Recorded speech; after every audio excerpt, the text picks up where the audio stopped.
गीता अध्याय 15 के श्लोक 16-17 में 3 प्रभु बताए हैं। ये 3 प्रभु कौन हैं? किस प्रभु की शरण में जाने के पश्चात जन्म और मरण समाप्त हो सकता है? 3 प्रभुओं में सबसे उत्तम परमात्मा कौन है? कैसा है? उसका क्या नाम है? इन सभी गूढ़ रहस्यों को जानने के लिए अवश्य सुनिए जगत गुरु तत्वदर्शी संत रामपाल जी महाराज के अमृत वचन।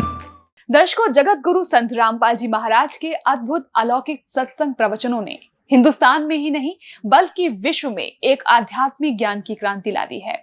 लाखों श्रद्धालुओं ने हमें इन सत्संगों के प्रसारण के लिए बधाई पत्र भेजे हैं। इसके साथ साथ कुछ श्रद्धालुओं ने कुछ शंकाएं भी हमारे को भेजी हैं। हमने उन सब श्रद्धालुओं की शंकाओं के निवारण के लिए संत रामपाल जी महाराज से भेंट की तथा महाराज जी से उन सभी शंकाओं का निवारण जाना, जिसकी जिज्ञासा हमारे दर्शकों में बनी हुई है। तो आइए अब जानते हैं परम पूज्य जगत गुरु तत्वदर्शी संत रामपाल जी महाराज से आपकी हर शंका का समाधान। महाराज जी, क्या श्री ब्रह्मा जी रजगुण, विष्णु जी सद्गुण, शिव जी तमोगुण है? पुण्यात्माओं, रजगुण ब्रह्मा, सद्गुण विष्णु, तमगुण शिव जी हैं। महाराज जी, इसका प्रमाण कहाँ है? पुण्यात्माओं, अब यहाँ ये सिद्ध करते हैं कि रजगुण क्या है, सद्गुण क्या है, तमगुण क्या है। देखिएगा, ये मार्कंडेय पुराण है, अपने सदग्रंथों से हम सिद्ध करेंगे और ये गीता प्रेस गोरखपुर से प्रकाशित है। सचित्र मोटा टाइप, केवल हिंदी वही की वही उसी तरह। और इसके 123 पृष्ठ पर आपको ले चलते हैं। ये है 122 से शुरू करेंगे हम संक्षिप्त मार्कंडेय पुराण। यहाँ मार्कंडेय जी अपना ज्ञान बताते जा रहे हैं। मार्कंडेय जी बोले, मुने, अब हम 123 पे पढ़ रहे हैं, 123 पे। अब यहाँ मार्कंडेय जी बोले, मुने, रजगुण प्रधान ब्रह्मा, तमोगुण प्रधान रुद्र और सत्व प्रधान विश्वपालक विष्णु, यही 3 देवता हैं और यही 3 गुण हैं।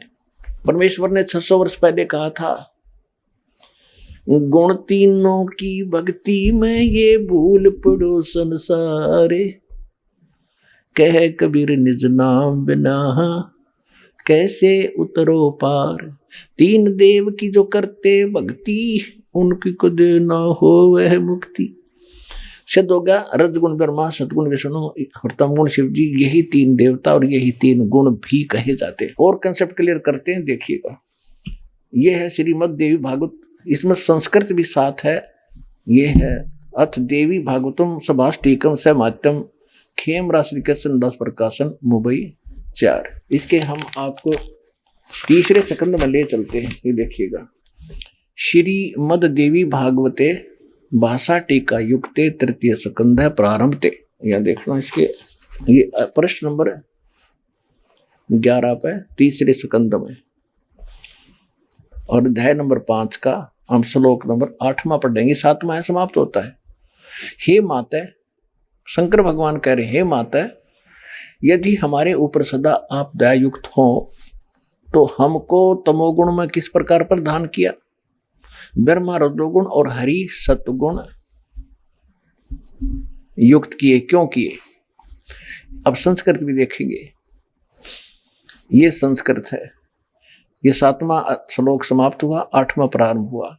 यदि दया धर्मना नसदाम्बिके कथम अहम विहित, मैं क्यों बना दिया, क्यों उत्पन्न कर दिया तमोगुण। और कमल से उत्पन्न होने वाले ब्रह्मा जी को रजोगुण संभव, रजोगुण क्यों उत्पन्न कर दिया। और सुविहित किमु सतोगुणो हरि, विष्णु को आपने सतोगुण क्यों बना दिया। इति सिद्धम रजगुण ब्रह्मा, सतगुण विष्णु, तमगुण शिव जी। और इस गीता प्रेस गोरखपुर से प्रकाशित श्री देवी भागवत के तीसरे स्कंद से और क्लियर कर देते हैं। सुचित्र मोटा टाइप, केवल हिंदी और गीता, इसके संपादक हनुमान प्रसाद पोदार, चिमनलाल गोस्वामी, और ये यहाँ से प्रकाशित है। इसके तीसरे स्कंद पर आपको थोड़ा सा पढ़ाते हैं। 123 पृष्ठ पे तीसरा स्कंद विष्णु जी कह रहे हैं तुम शुद्ध स्वरूपा हो, ये सारा संसार तुम से उद्भासित हो रहा है अपनी माता दुर्गा के बारे में। मैं ब्रह्मा और शंकर हम सभी तुम्हारी कृपा से विद्यमान हैं। विष्णु जी कह रहे हमारा आविर्भाव माने जन्म, तिरोभाव माने मृत्यु हुआ करता है। केवल तुम ही नित्य हो, जगत जननी हो, प्रकृति और सनातनी देवी हो। शंकर भगवान बोले देवी यदि महाभाग विष्णु तुमसे उत्पन्न हुए हैं, प्रकट हुए हैं, तो उनके बाद उत्पन्न होने वाले ब्रह्मा भी तुम्हारे पालक हुए। फिर मैं तमोगुण लीला करने वाला तमोगुणी लीला करने वाला शंकर क्या तुम्हारी संतान नहीं हुआ? अर्थात मुझे भी उत्पन्न करने वाली तुम ही हो शिवे। संपूर्ण संसार की सृष्टि करने में तुम बड़ी चतुर हो। इस संसार की सृष्टि स्थिति और संहार में तुम्हारे गुण सदा समर्थ हैं। उन्हीं तीनों गुणों से उत्पन्न हम ब्रह्मा विष्णु एवं शंकर, रजगुण ब्रह्मा, सदगुण विष्णु, तमगुण शिव जी नियमानुसार कार्य में तत्पर रहते हैं। देवी भागवत के इस चंद पंक्तियों ने 4 कंसेप्ट क्लियर कर दिए। ब्रह्मा विष्णु महेश नासवान है, प्रकृति दुर्गा को कहते हैं, और ये तीनों इसके पुत्र हैं। रजगुण ब्रह्मा, सतगुण विष्णु, तमगुण शिव जी हैं। और ये भी स्पष्ट कर दिया कि हम केवल जो हमें आदेश होता है नियमित ही काम कर सकते हैं, हम किसी का संस्कार घटा बढ़ा नहीं सकते। और ये सिद्ध हो गया रजगुण ब्रह्मा है, सतगुण विष्णु, तमगुण शिव जी।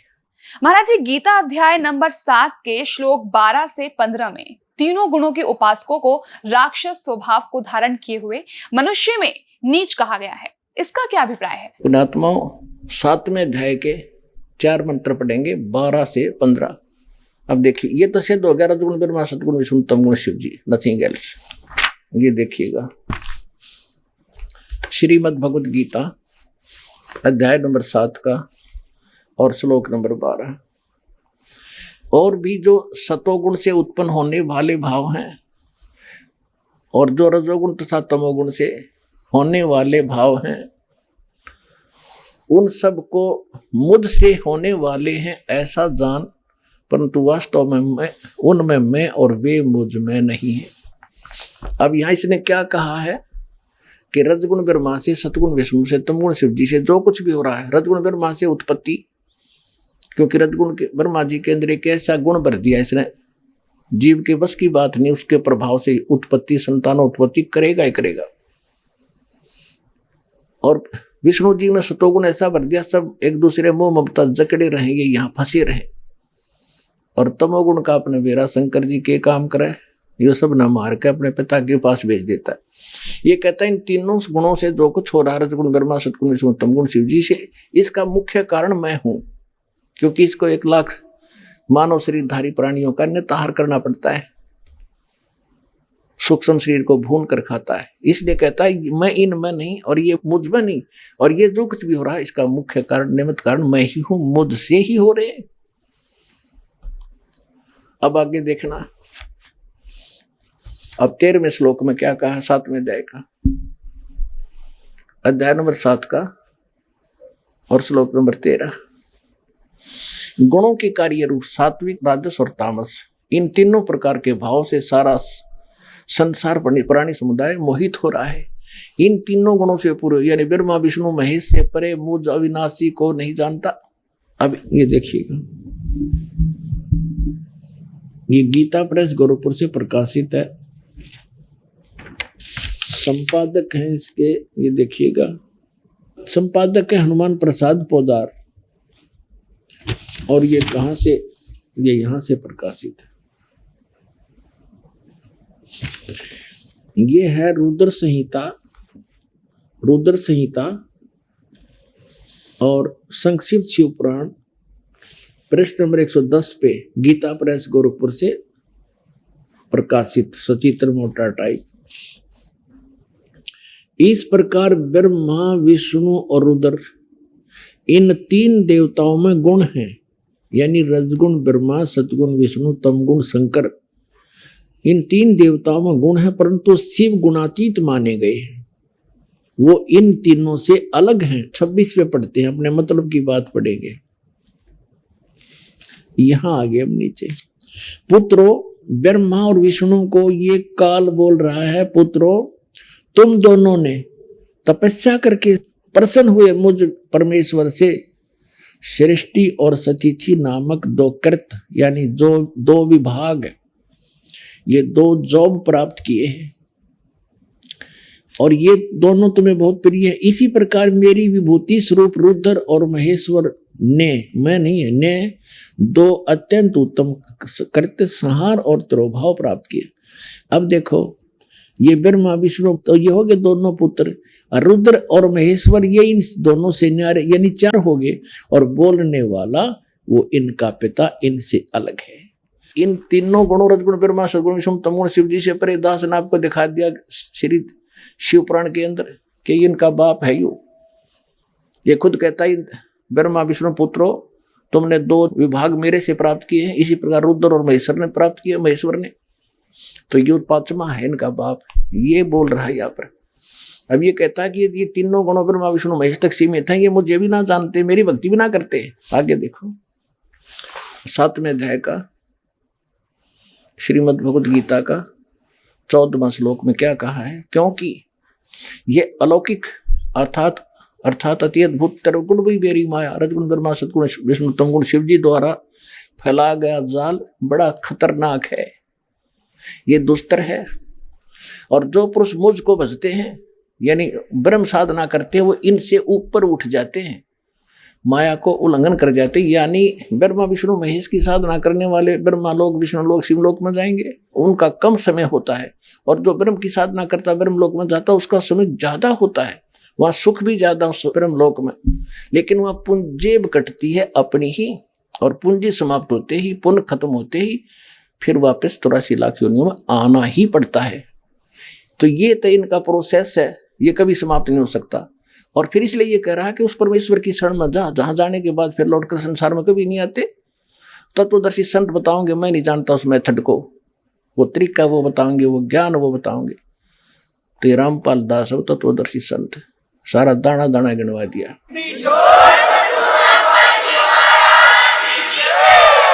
अब ये कह रहा है कि जो इनको छोड़कर ब्रह्मा विष्णु महेश को छोड़कर मेरी साधना करते हैं, इस माया ब्रह्मा विष्णु महेश से ऊपर उठ जाते हैं। जैसे मार्कंडेय ऋषि बंगाल की खाड़ी में तपस्या कर रहा था, वो नाम का जाप जपया था। जब इंद्र उसके पास गया तो उसने यही कहा था कि इंद्र ये इंद्र की पदवी छोड़ दे और अब मैं बताऊंगा साधना, ब्रह्मलोक की साधना कर ले। तो कहते एक आधा व्यक्ति मेरी साधना भी ना करते, अगर मेरी साधना करे तो इन ब्रह्मा विष्णु महेश वाले सुख से ज्यादा लाभ मिल जाए।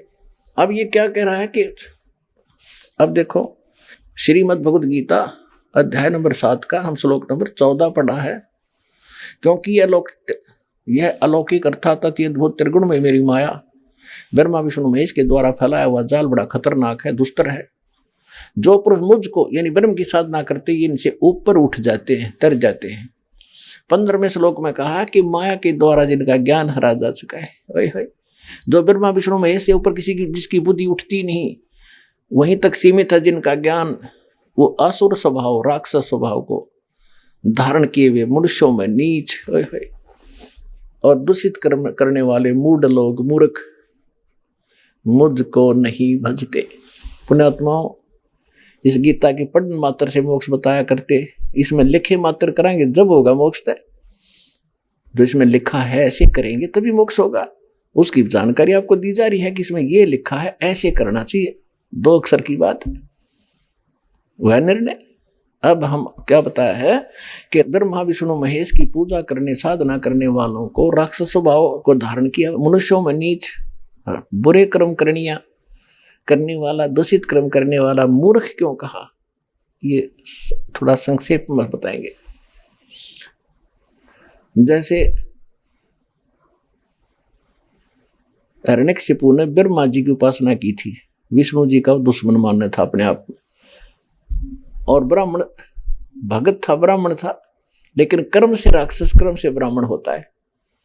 कहते हैं हिरण्याकुश छाती तड़वाई और ब्राह्मण बना और कर्म कसाई। ब्रह्मा जी की भक्ति करी, वरदान पा लिया, सुबह मरू ना शाम मरू फलान मरू ना दकड़ मरू। अपने पुत्र प्रहलाद का दुश्मन हो गया, वो भगवान की भक्ति करता था, अंत में राक्षस कहलाया और कुत्ते वाली मौत मारा गया। पाड़ के फेंक दिया उसको पेट से, तो हुआ रजगुण का उपासक राक्षस कहलाया और कुत्ते वाली मौत मरा। फिर तमोगुण के उपासक थे श्री, जैसे तमोगुण शंकर भगवान के उपासक थे एक रावण, श्रीलंका के राजा। और रावण जैसी भक्ति थे शिव के उपासक 7 जन्म नहीं कर सकते, चले यहां से काट के समर्पित कर दिया अपने देव के चरणों में। वर्क डन ये भगवान दे सकते हैं, उसका शरीर फिर दे दिया न्यू का न्यू, क्योंकि उसके सांस शेष थे, आयु शेष थी। ये आयु नहीं बढ़ा सकते, आयु केवल कबीर परमात्मा बढ़ा सकते हैं, परम अक्षर ब्रह्म बढ़ा सकते हैं। इससे खुश होकर शंकर भगवान ने उसको रिद्धि सिद्धि दे दी, फूल गया, राक्षस कहलाया और कुत्ते वाली मौत मारा गया। ये सर्वविदित है। कैसी बुद्धि भ्रष्ट हुई इसकी, पराई स्त्री को उठा लिया, शर्म नहीं आया सूरवीर होकर पराई स्त्री को उठावे। और फिर कैसे उसकी दुर्गति को प्राप्त हुआ, तो राक्षस था, 100 जोटियां का मांस खा जाया करता, 100 दारू के मटके, शराब के मटके पिया करता, खाकता फिर वो। तो कहते हैं तीनों गुणों की जो पूजा करते हैं उनकी बुद्धि ठिकाना आ ही नहीं सकती, वो राक्षस स्वभाव को धारण किए मनुष्यों में नीच दूषित कर्म करने वाले मूर्ख है।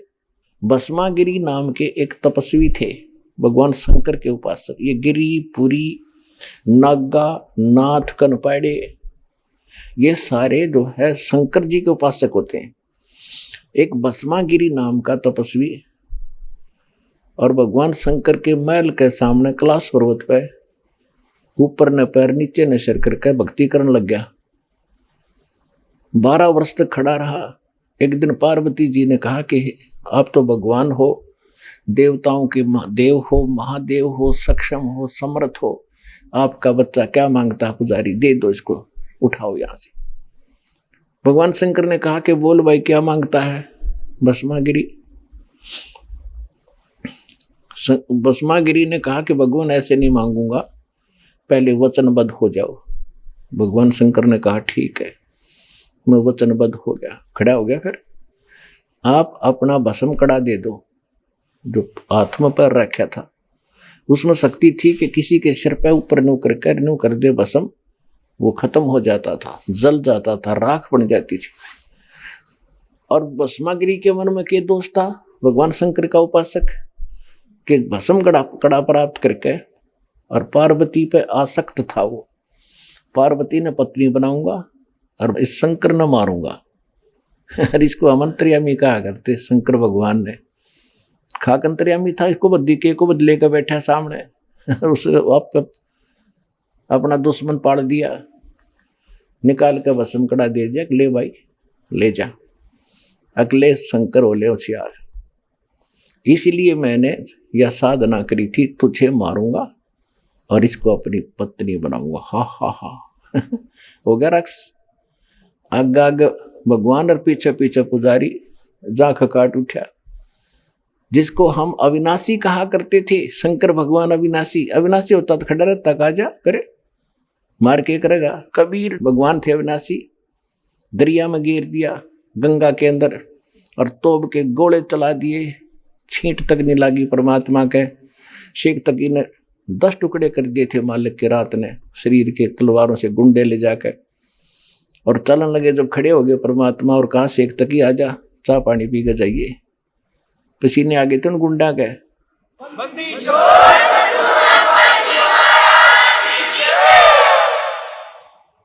तो शंकर भगवान आगे आगे और उसका पुजारी पीछे पीछे, जा खखाट उठा, टैर बाजता जा शंकर भगवान का।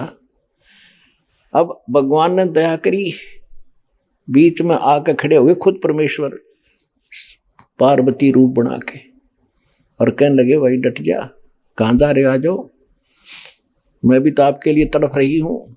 खड़ा हो गया जब मूर्ख, और कहा कि शंकर भगवान तो 100 किलोमीटर दूर डटेगा नहीं, तू चिंता ना करे। वो खड़े हो गए तो पार्वती कहने लगी कि मुझे डांस करके दिखा। पार्वती रूप में परमात्मा थे। तो उसने कहा देखो मैं तो तपस्वी आदमी, मैंने डांस करना नहीं आता। पार्वती रूप में भगवान बोले ला मैं सिखाती हूँ, इस पैर को आगे कर, इसको पीछे कर, डर डर डर डर, फिर इसने ऊपर कर, इसने नीचे करे। जब वो सरपा आ गया और कर ऊपर, जिस हाथ में कड़ा ले रहा था ना वो सरपा आ गया उस पोड़ी बूझ के। जब कह दिया भस्म, और भस्मा गिरी, वहां खत्म हुआ। उसके बाद वो भस्मा असुर कहलाया, भस्मासुर राक्षस। जब वो कड़ा लेकर शंकर भगवान के आगे प्रकट हुए परमात्मा विष्णु रूप धारण करके, शंकर जी बोले विष्णु जी भाग ले, बात बिगड़गी। परमात्मा बोले क्या हो गया भाई, कैसे ऐसे उसने जुल्म कर दिया, मेरे साथ धोखा कर दिया। कोई बात नहीं, उसको मैंने मार दिया है। अगर नहीं ऐसे कैसे मार दिया, वो तो मरने वाला था, उसके पास तो कड़ा है कि ये कड़ा ले तेरा। कैसे लाए, तब रुके जब कड़ा देख लिया कि कैसे लाए, कि नो ना पूछा कैसे लाए, तू चल वापस, आप चलो। जब उस भस्मागिरी की राख देख ली ना, जब शंकर भगवान के दिल की वो पल्स ठीक हुए और धड़कन ठीक हुई, तो पुण्यात्माओं हम कान डड़े डुआ रखे थे मूर्खा न मारे। और परमात्मा कहा करते, तीन देव की तो करते भक्ति, उनकी कदे ना हो भक्ति। अब विष्णु भगवान की और कथा सुना दूं। एक बार कुंभ का पर्व हुआ हर की पैड़ी हरिद्वार में, और जहां ये कुंभ का पर्व होता है, इनकी दंत कथा लोक वेद मनमाना आचरण है वैसे तो ये सारे के सारे अपने अपने ग्रुप में इकट्ठे हो जाते हैं। पुरी अलग, गिरी अलग, नागा नारे, वैष्णव अलग से, नाथ नारे, कनपाड़े अलग से। तो ऐसे ही उस दिन नागा अपने ग्रुप में, विष्णु अपने, वैष्णव अपने, विष्णु के उपासक वैष्णव कहलाते। और सभी जिस दिन वो पर भी लगनी थी, स्नान करना था, सबसे पहले नागा पहुंच गए हर की पैड़ियों पे। 10-15 हजार थे वे। पीछे से वैष्णव साधु का ग्रुप आ गया, विष्णु जी के उपासक सतोगुण के।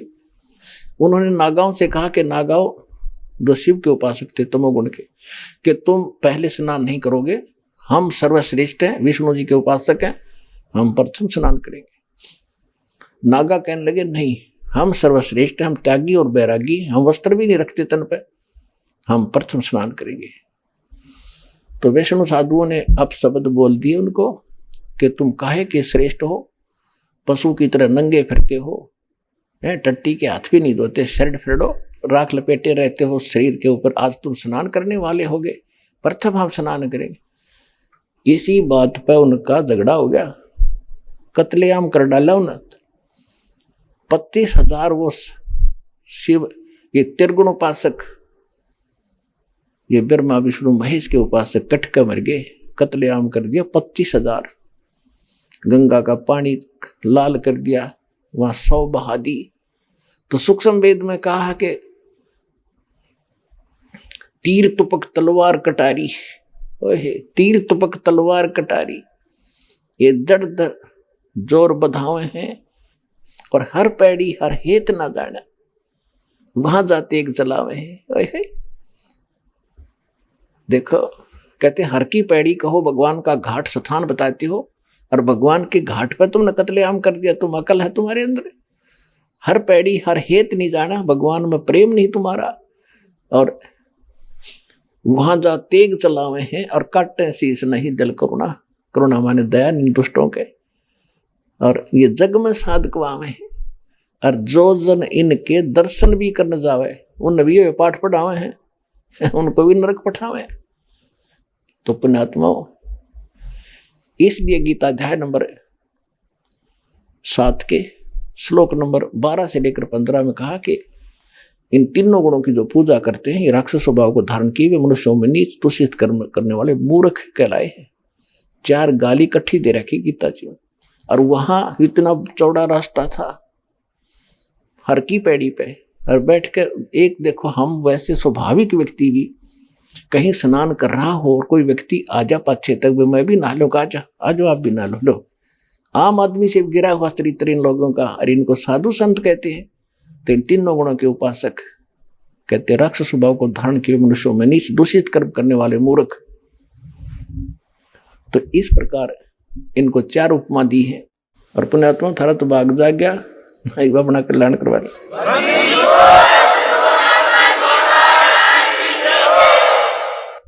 आइए अब हम उन श्रद्धालुओं के अनुभव जानते हैं जो जगत गुरु तत्वदर्शी संत रामपाल जी महाराज जी से दीक्षा प्राप्त कर चुके हैं तथा उनके द्वारा बताए गए भक्ति मार्ग पर चल रहे हैं। नमस्कार सर। सत्य साहेब जी। क्या शुभ नाम है जी आपका? मेरा नाम अनिल प्रसाद सिंह अर्थात भक्त अनिल दास है। कहाँ से आए हैं सर? मैं कपूरथला कैंट पंजाब से आया हूँ। सर क्या काम करते हैं आप?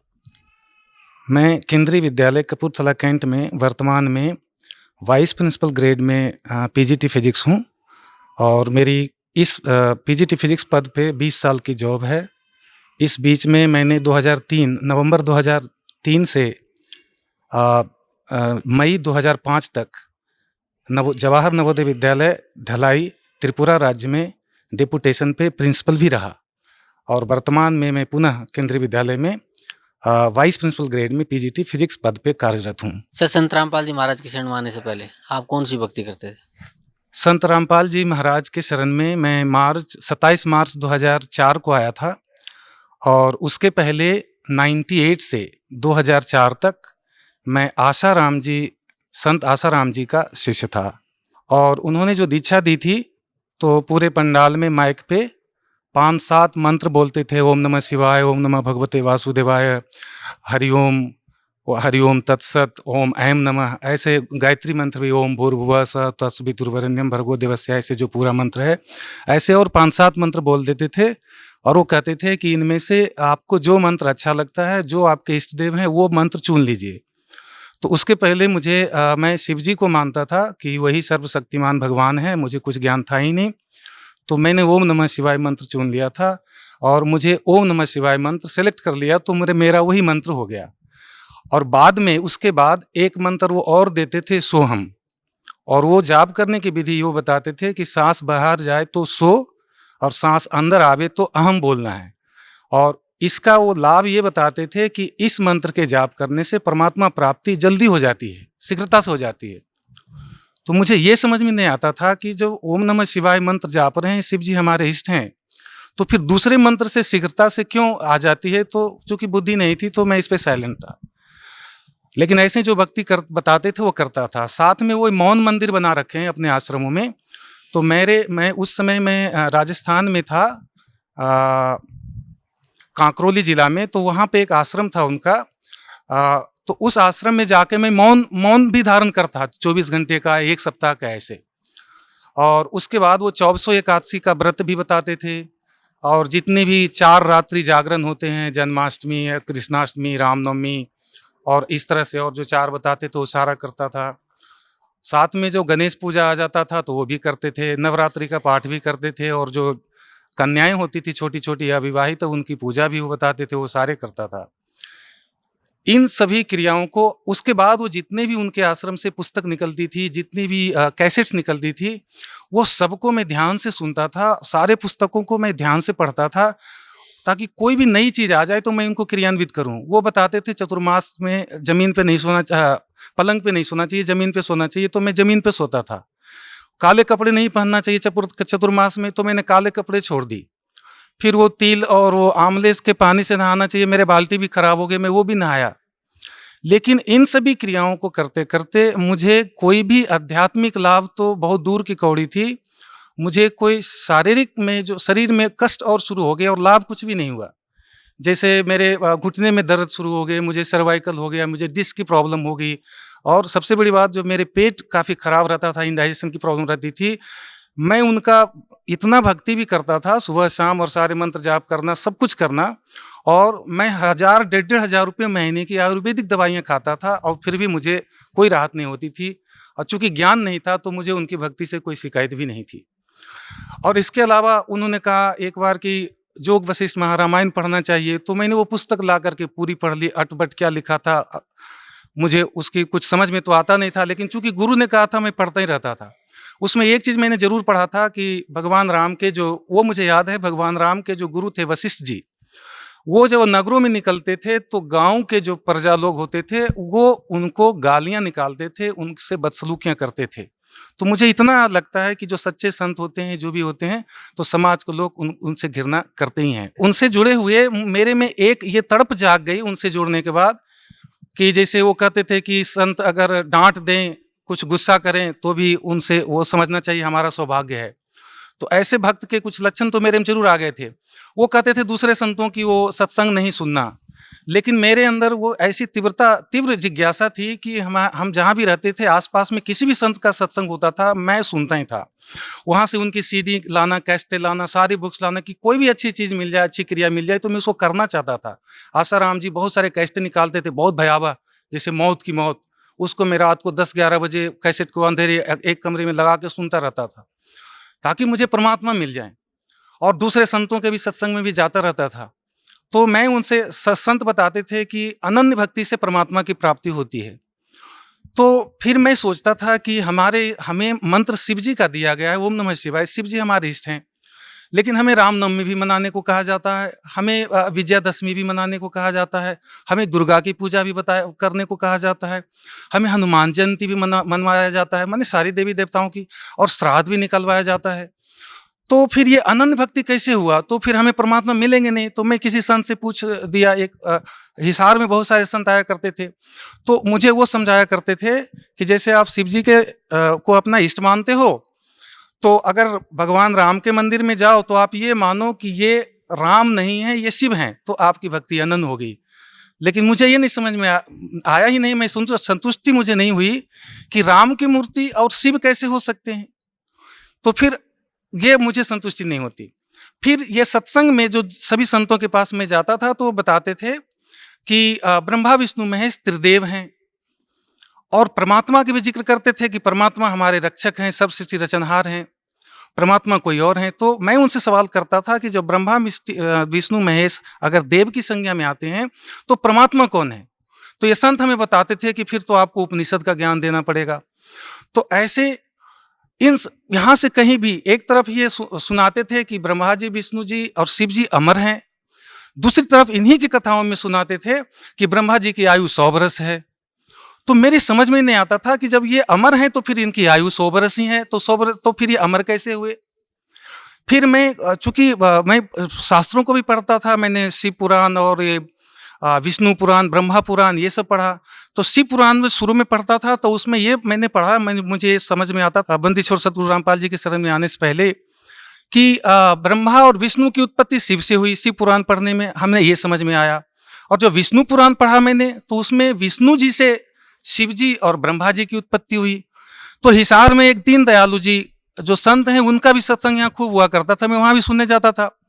उनसे मैंने पूछा कि शिव पुराण में ब्रह्मा और विष्णु की उत्पत्ति शिव से लिखी गई है और विष्णु पुराण में विष्णु से शिव जी और ब्रह्मा जी की उत्पत्ति लिखी हुई, ये कैसे संभव है? तो बहुत गुस्से हो गए कि तुम कुछ नहीं जानते हो और तुम नास्तिक हो और तुम ऐसे सवाल करते हो।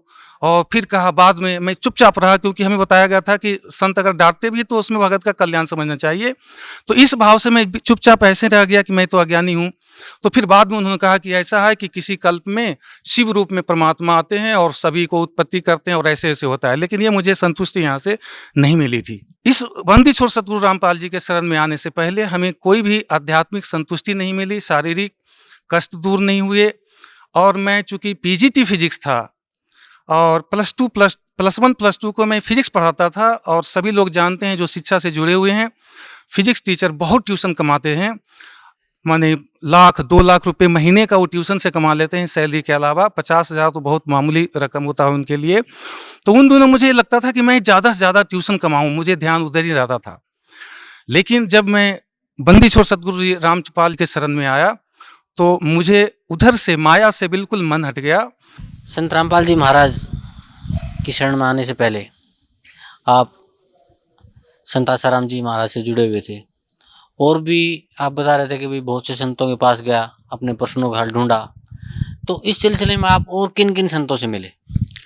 इस सिलसिले में मैं एक नाम तो मुझे याद नहीं है, आर्य समाज के एक से जुड़े हुए एक संत थे, तो उनका मैंने एक सत्संग सुना था कि राम जो जपते हैं तो जब प्रलय होता है तो राम में 2 अक्षर हैं, रा और म, नष्ट हो जाता है ये। लेकिन जो ओम अक्षर है वो अविनाशी है और ओम की साधना करने से उसका मोक्ष होता है, वो जन्म मृत्यु से रहित होता है। तो इस बीच में अवधेशानंद जी का भी सत्संग हिसार में बार बार हुआ करता था। उन दिनों में 2004 से पहले तक उस तक मैं हिसार में मेरी पोस्टिंग थी। 2003 के जनवरी फरवरी या मार्च में हमने, चूंकि उन दिनों जब मैं उनसे जुड़ा हुआ था तो सभी संतों का सत्संग भी सुनता था, और टीवी चैनल पे जितने भी संतों के सत्संग आते थे, जितना मुझे समय मिलता था मैं खूब सुनता रहता था। और किसी दिन छुट्टी होती थी तो लाइव सत्संग जो संतों के आते थे वो मैं बैठ जाता था। एक दिन शाम को मैं चैनल को छेड़ते छेड़ते मैं ऐसे चैनल लग गया जो बंदी छोड़ सतगुरु रामपाल जी महाराज जी का उस पर सत्संग आ रहा था। तो ये गीता जी को खोल के वहाँ से अनुवाद बता रहे थे, और उसके पहले मैंने जो सत्संग जितने भी सुने थे वो कहानी टाइप के सुनाते थे, कोई पुस्तक का आधार नहीं था।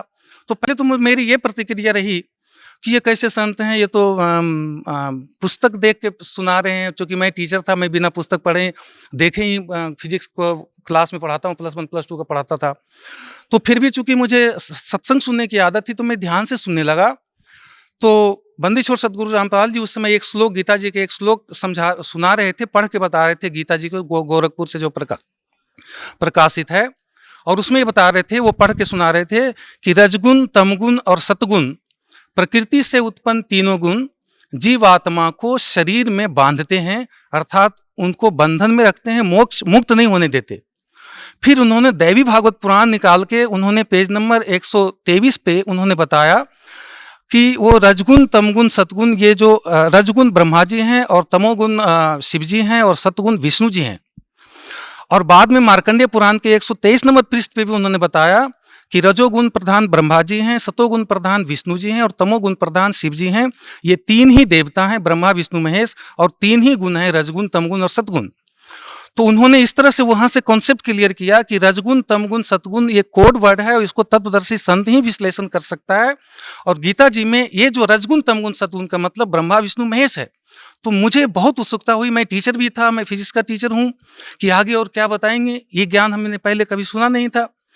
तो उसके बाद उन्होंने फिर समझाया, इस बात को एक्सप्लेन किया कि ये कैसे जीवात्मा को शरीर में बांधते हैं। जैसे मनुष्य जीवन में भक्ति किया या नहीं किया, मृत्यु हो गई, ब्रह्मा विष्णु महेश इन तीनों गुणों की पूजा की तो मृत्यु होगी।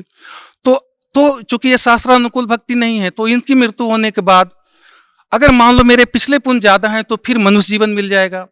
फिर भक्ति करेंगे या नहीं करेंगे, फिर कुत्ते बन गए तो कुत्ते के शरीर मिल जाएंगे, फिर गधे की, फिर बिल्ली की, फिर 84 लाख योनियों में जाएंगे।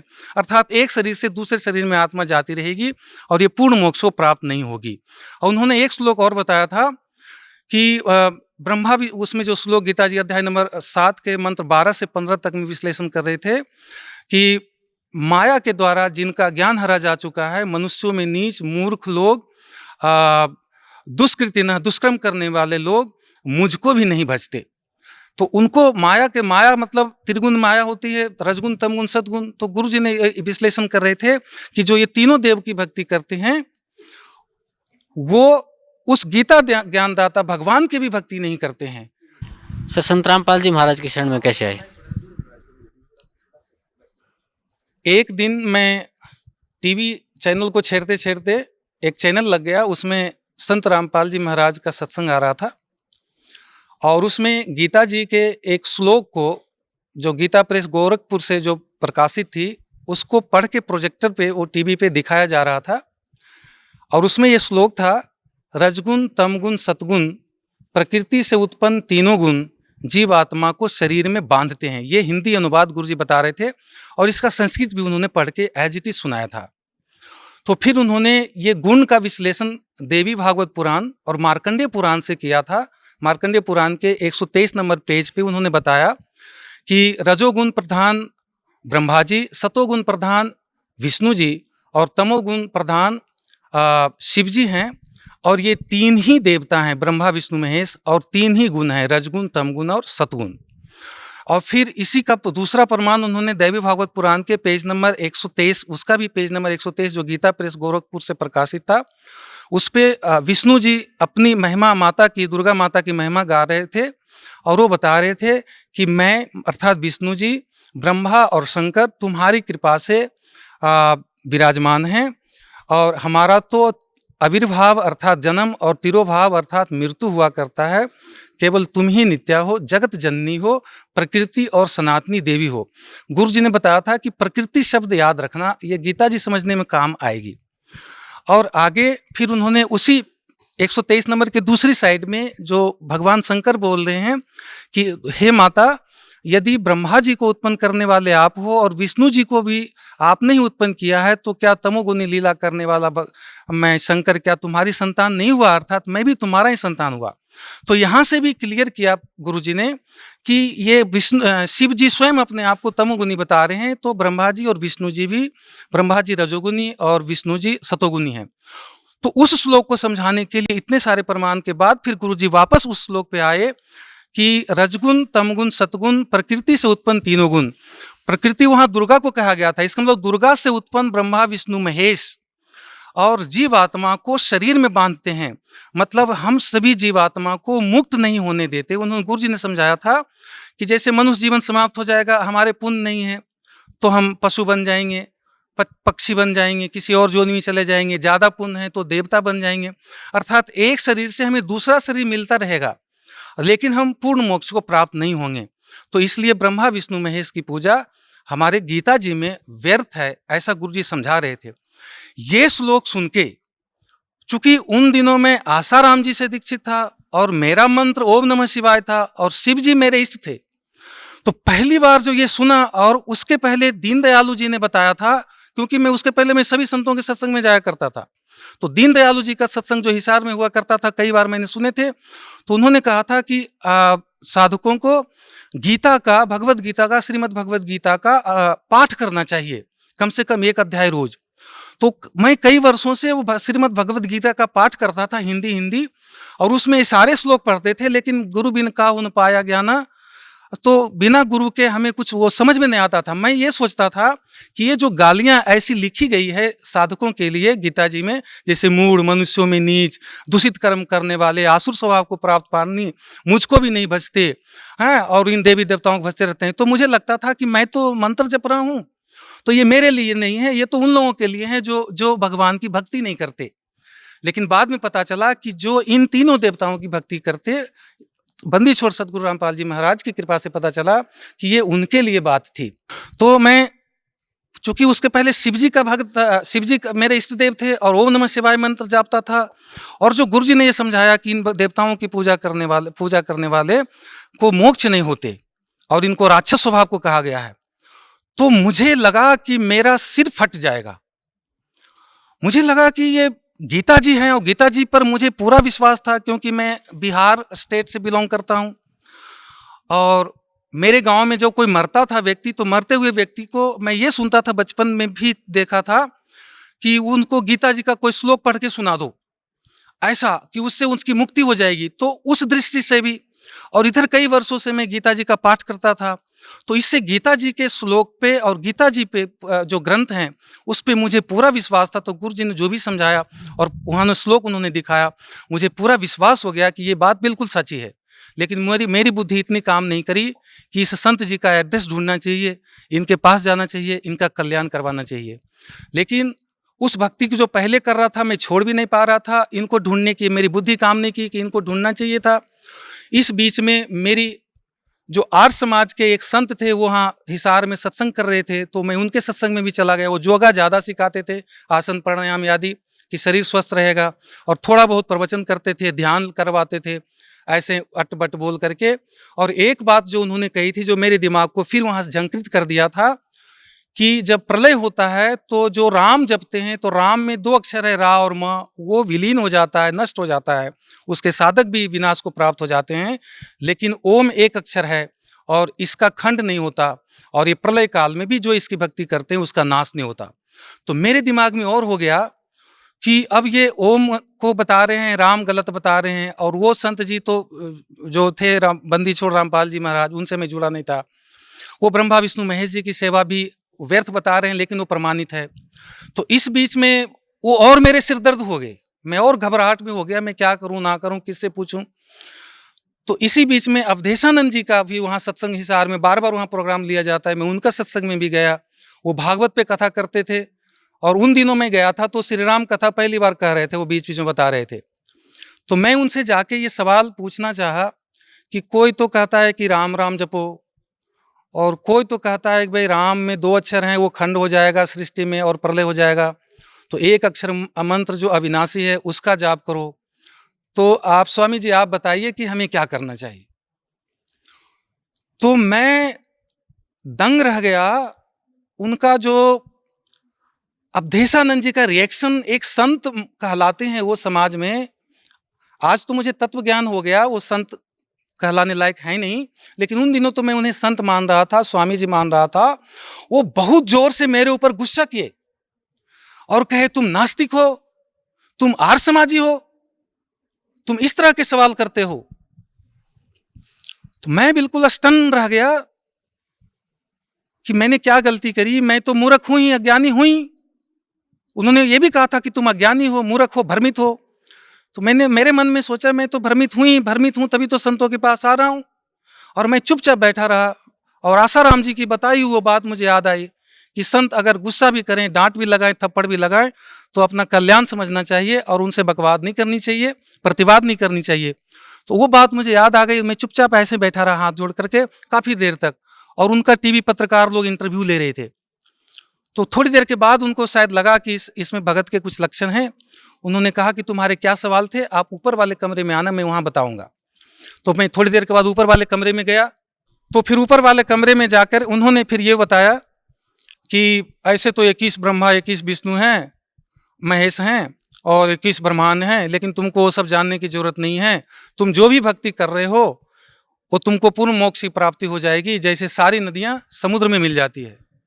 लेकिन मेरी जिज्ञासा शांत नहीं हुई। मेरे मन में ये बात आई कि सिर्फ वो नदी समुद्र में मिलती है जाकर के जिसमें पूरा पानी हो, सालों भर पानी रहता हो, और जिस नदी में थोड़े पानी हो तो समुद्र जाने से पहले पहले सूख जाती है, वो नदी तो समुद्र में मिलती नहीं है। तो मुझे उनकी बातों से ये हुआ नहीं। और इस बीच में मेरी पोस्टिंग त्रिपुरा हो गई। मैं वहाँ डेपुटेशन पे प्रिंसिपल बन के चला गया। वहाँ से लगभग साल भर के बाद 2004 मार्च में मैं वापस आ रहा था। मेरी फैमिली हिसार में ही थी। तो बस में जो दिल्ली में मैं आया, दिल्ली में मैं बस में बैठा हुआ, तो पोस्टर में फिर बंदी छोड़ सतगुरु रामपाल जी का एक पोस्टर दिख गया। इनका पोस्टर, ये तो मैं भूल गया था इनकी बातें जो टीवी पे देखे थे, इनके ज्ञान को। और वो सारे संतों से मेरी चर्चा हुई थी उधर जाने के बाद, क्योंकि 8-9 महीना टाइम गुजर गया था। मेरा दिमाग एक बार फिर वो चकरा गया और मेरे मन में ये बात आई कि कोई संत, सभी संत कहते हैं परमात्मा एक है और एक परमात्मा की भक्ति से हमारा मोक्ष होगा। और सभी संत के इष्ट देव अलग अलग, सभी के मंत्र अलग, सभी की साधनाएं अलग, सभी की क्रियाएं अलग।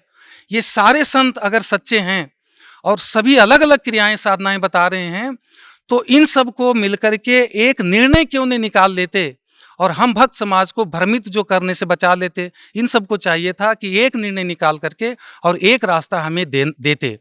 और ये मेरे दिमाग में आई थी और मैं फिर परेशान हो गया था। और जब हिसार में आया तो गुरुजी का सत्संग था और एक दिन का सत्संग मुझे सुनने को मिला। दिन में सुना तो चूंकि इनका सारा ज्ञान जो पहले सुन रखे थे उससे नया था और मेरी बुद्धि में नहीं आ रही थी। लेकिन शाम को, ये मेरा टर्निंग पॉइंट था लाइफ में, शाम को 27 मार्च 2004 को जब शाम के सत्संग में आया तो उस समय गुरुजी प्रोजेक्टर पे ये बता रहे थे, अनुत्तम का अर्थ बताया उन्होंने। ये तो सभी को पता है, तीसरी क्लास के बालक को भी पता है कि घटिया होता है। और फिर एक शब्द व्रज था संस्कृत का, उसका अर्थ 2 डिक्शनरी से उन्होंने बताया था गुरुजी ने। एक तो आमटे का था, दूसरा मुझे याद नहीं है। और व्रज का उन्होंने अर्थ किया था, दिखाया था डिक्शनरी में, जाना, चलना, प्रगति करना, दूर जाना, देश निकाला होना, प्रस्थान करना, इस तरह के अर्थ बताए थे। मतलब जाना होता है व्रज का अर्थ, गुरुजी ने ये क्लियर किया था। और उसके बाद उन्होंने संत आसाराम जी के अनुवादित गीता के श्रीमद् भगवद गीता के अध्याय नंबर 18 का श्लोक नंबर जो 66 था, उस श्लोक में व्रज शब्द है और वहाँ पे आसाराम जी ने उसका अर्थ आना किया था, गुरुजी ने दिखाया प्रोजेक्टर पे। और फिर रामसुख दास जी का जो अनुवादित था गीता प्रेस गोरखपुर से जो प्रकाशित श्रीमद् भगवद गीता, उसमें भी व्रज का अर्थ आना किया हुआ था कि मेरी शरण में आ जा। और इस अड़ंगे को सही साबित करने के लिए उन्होंने उतनी मोटी बड़ी पुस्तक थी और उसके लगभग 17 पेज तक व्याख्या कर रखी थी। और उसके बाद उन्होंने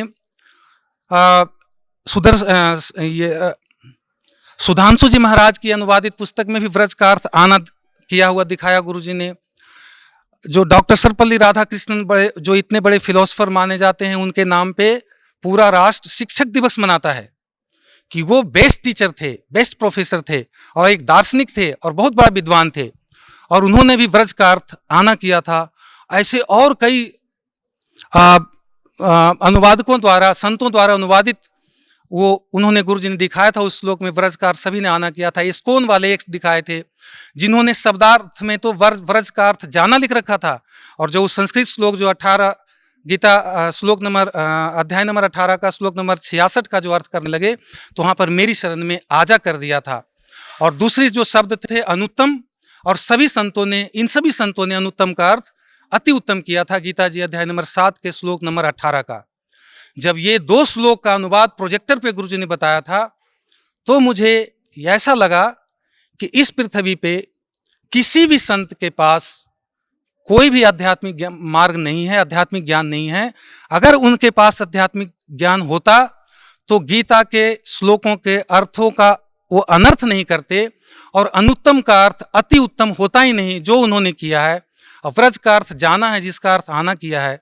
तो अगर ज्ञान किसी के पास सत्य ज्ञान है तो बंदी छोड़ सतगुरु रामपाल जी महाराज जी के पास है, और पूरे पृथ्वी पे, क्योंकि जगत गुरु भारत ही रहा है, तो भारत से बाहर किसी संत के पास ये ज्ञान हो ही नहीं सकता। और भारत वर्ष में जो वर्तमान में जितने संत हैं सभी से अनुवादित गीता से हमें ये स्पष्ट हो गया था कि किसी के पास कोई ज्ञान नहीं है। और मैं फिर उसी समय मैं नाम गुरु जी से ले लिया था, और मैं इतना सौभाग्यशाली था। आज मैं उस दिन को याद करके मैं भावुक हो जाता हूँ। मैं और मेरा बेटा, जो नाम एक बार भी नाम नहीं जपा, सुभाष था, और एक कोई और बुजुर्ग व्यक्ति थे, सिर्फ 3 व्यक्ति था। 27 मार्च 2004 को हिसार जो पुलिस लाइन में गुरुजी का सत्संग था, आज तो वहाँ कुछ कंस्ट्रक्शन हो गए हैं, और मुझे गोद में लेके पुचकार करके वो कहते थे, बेटा तुम्हारा भाग्य उदय हो गया, परमात्मा तुमसे राजी हो गए, तुम्हें मोक्ष मिलेगा और तुम्हें परमात्मा मिल गए। उन दिनों तो मुझे नहीं समझ में आता था, लेकिन आज मुझे लग रहा है कि सचमुच हमें परमात्मा मिल गए, और मेरा जीवन और मेरा जन्म, मनुष्य जन्म आज मैं सफल हो गया, और मैं धन्य हूँ कि मुझे इनसे जुड़ने का, बंदी छोड़ सतगुरु रामपाल जी महाराज जी से जुड़ने का वो शुभ अवसर 27 मार्च 2004 को प्राप्त हुआ। मेरा जन्म हुआ, वास्तविक रूप में मेरा जन्म हुआ। सर, संत रामपाल जी महाराज से नाम उपदेश लेने के बाद आपको क्या लाभ मिला? संत रामपाल जी के महाराज से नाम लेने के बाद इतने लाभ हुए जिसका वर्णन हम करने लग जाएं तो कई घंटों गुजर जाएगा। जैसे इनसे पहले मेरे घुटने में दर्द थे, मेरे को सर्वाइकल भी हो गया था उन पूजाओं को करते करते। मेरे को पेट की बहुत एक्यूट प्रॉब्लम था, और मैं घी पिछले 8-10 वर्षों से नहीं खाया था, और उस कारण से मेरे शरीर बिल्कुल सूखा सूखा जैसे हो गया था, बिल्कुल बहुत कमज़ोर हो गया था। और इनसे नाम लेने के बाद मैं घी भी खाने लगा, पचने भी लगा। मेरे घुटनों के दर्द, मेरे डिस्क की प्रॉब्लम थी, स्लिप डिस्क की प्रॉब्लम थी, ये सारे ठीक हो गए। और इस तरह से जो मैं पैसों के पीछे दौड़ता था, उनसे, जैसे आसाराम जी से नाम लिया हुआ था तो उन दिनों मेरे अशांति रहती थी अंदर से, सुरक्षा नाम की कोई चीज़ नहीं थी, आत्मिक संतुष्टि नहीं थी। मैं हर संतों के पास दौड़ता था कि वहाँ से कुछ मिल जावे, वहाँ से कुछ मिल जावे, लेकिन फिर भी हमें संतुष्टि नहीं थी। अब इनसे नाम लेने के बाद मुझे संपूर्ण आत्मिक संतुष्टि भी मिली और शारीरिक सुख भी मिला। और सबसे बड़ी बात है कि हमें वो पूर्ण संत, तत्वदर्शी संत मिले, जिसके बारे में गीता जी अध्याय नंबर 4 के श्लोक नंबर 34 में कहा है कि उस तत्वदर्शी संत को दंडवत प्रणाम करो और सरलतापूर्वक प्रश्न पूछो, तब उस परमात्म तत्व को ज्ञान देंगे। और उसको प्राप्त करने के बाद जिसका बारे में गीता जी अध्याय नंबर 15 के श्लोक नंबर 4 में कहा है कि उस तत्वदर्शी संत मिलने के बाद उस परम पद की खोज करनी चाहिए जिसमें गए हुए साधक पुनः लौटकर इस संसार में नहीं आते। तो मुझे वो विधि मिल गई, और मुझे वो संत मिल गए, और मुझे वो परमात्मा मिल गए। सर, भगत समाज को क्या संदेश देना चाहते हैं आप? मैं भगत समाज को यही संदेश देना चाहता हूँ कि मनुष्य जीवन बहुत ही दुर्लभ है। सभी संतों ने मनुष्य जीवन की बहुत महिमा गाई है। सभी ने कहा है कि देवता लोग भी मनुष्य जीवन प्राप्त करने के लिए तरसते हैं। ये तो बंदी छोड़ सतगुरु रामपाल जी के शरण में आने से पहले भी वो अनाड़ी जो संत हैं वो भी ये बात को बताते थे। और हम यहाँ की साधना करके स्वर्ग लोग जाना चाहते थे, ये कितनी बड़ी दुविधा है, हमारी मूर्खता थी, क्योंकि बिना तत्वदर्शी संत के ये अज्ञान हमारा मिट नहीं सकता था। मनुष्य जीवन, देवता भी अगर मनुष्य जीवन लेने के लिए तरसते हैं और मनुष्य जीवन प्राप्त करके अगर हम फिर भी स्वर्गलोक, जो जितने संत, बंदी छोड़ सतगुरु रामपाल जी के अलावे जितने भी संत हैं भारतवर्ष में, वर्तमान में या पहले के, सतयुग से लेकर आज तक, उनकी साधना स्वर्ग से अधिक की नहीं है। स्वर्ग में देवता लोग रहते हैं और देवता लोग मनुष्य जीवन प्राप्त करने के लिए तरसते हैं। तो ये बात उनको समझना चाहिए, सारे भक्त समाज को, कि मनुष्य जीवन प्राप्त करके स्वर्ग प्राप्ति नहीं है। स्वर्ग से आगे रित धामा, जो गीता जी अध्याय नंबर 18 के श्लोक नंबर 62 में बताया गया है, उस शाश्वत स्थान को प्राप्त करने के लिए तत्वदर्शी संत की तलाश चाहिए।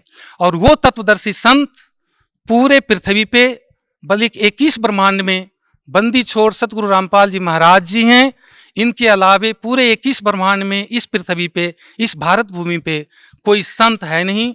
तो मैं सभी भक्त समाज से ये अपील करना चाहूँगा, हाथ जोड़ के मैं विनम्र निवेदन करना चाहूँगा कि आप इस अनमोल मनुष्य जीवन को शास्त्र विरुद्ध साधना करके बर्बाद ना करें। एक एक सांस की बहुत कीमत है, ये मौका बार बार नहीं मिलता।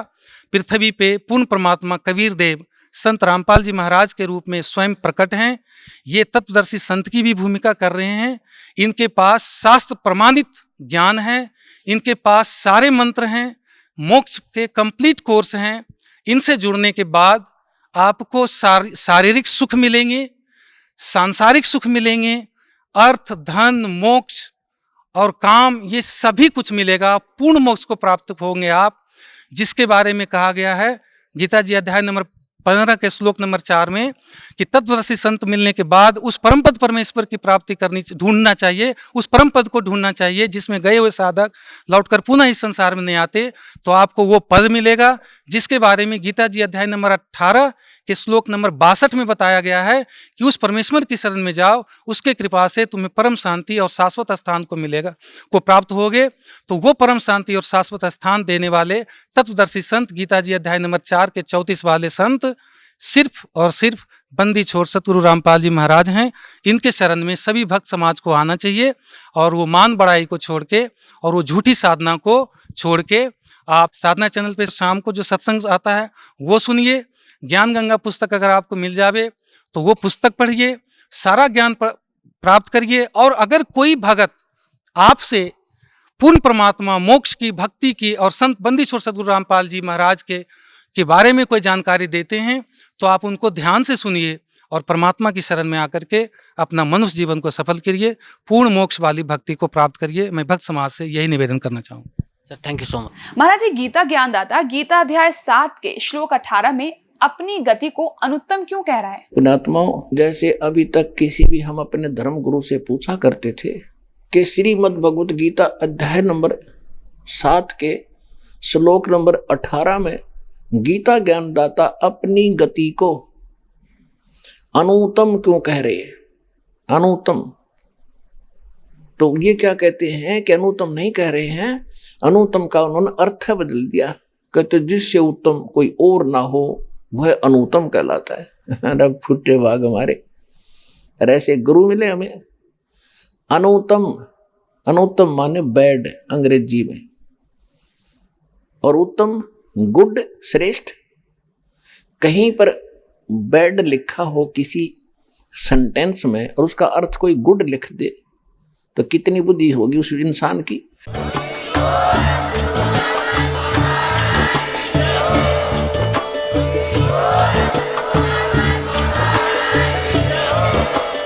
आप सुन रहे थे जगत गुरु तत्वदर्शी संत रामपाल जी महाराज जी के मंगल प्रवचन। अधिक जानकारी के लिए विजिट कीजिए हमारी वेबसाइट www.jagatgururampalji.org। संत रामपाल जी महाराज जी के शुभ आशीर्वाद से पूरे विश्व भर में 500 से भी ज्यादा नाम दीक्षा केंद्र हैं, जिन पर संत रामपाल जी महाराज जी द्वारा ऑनलाइन निशुल्क नाम दीक्षा दी जा रही है। अपने नजदीकी नाम दीक्षा केंद्र का पता करने के लिए संपर्क करें 8222880541।